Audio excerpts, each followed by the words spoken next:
Hello and welcome to this week's Vaticano Updates, the most important news from the Holy Father and the Vatican.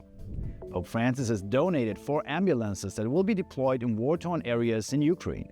The papal almoner Cardinal Konrad Krajewski will be responsible for delivering these ambulances, which bear the Vatican's coat of arms. They'll be also filled with medical equipment, and it's not the first time that the Vatican is sending an ambulance to the region, nor is Cardinal Krajewski new to this undertaking. He has visited the war zone more than a dozen times on behalf of Pope Francis. The prefect of the dicastery for the Eastern Churches, Cardinal Claudio Gucciarotti, invited Catholics to contribute to the annual Good Friday collection. The official collection provides essential resources and helps maintain the Church's structures in the Holy Land. Together with the custody of the Holy Land, he keeps reminding the faithful worldwide that the few remaining Christians in the region need concrete and immediate help. Veronica's veil is the cloth that, according to tradition, was used to wipe the face of Jesus on his way to Calvary. On the 5th Sunday of Lent, St. Peter's Basilica exposed the revered fabric for a short minute. The relic, also known as the Holy Face, is brought to the so-called Veronica Loggia during an extraordinary liturgy.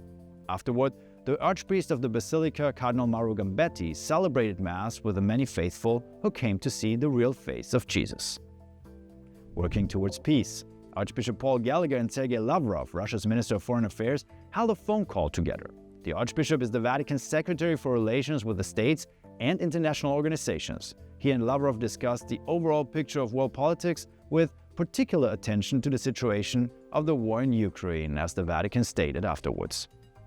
The Vatican also released a historical document to recognize the opening of the Council of Nicaea.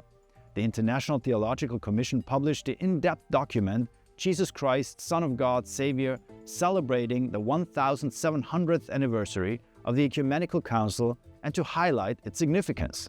The Commission sees the Nicene Creed to be at the heart of the Church's faith.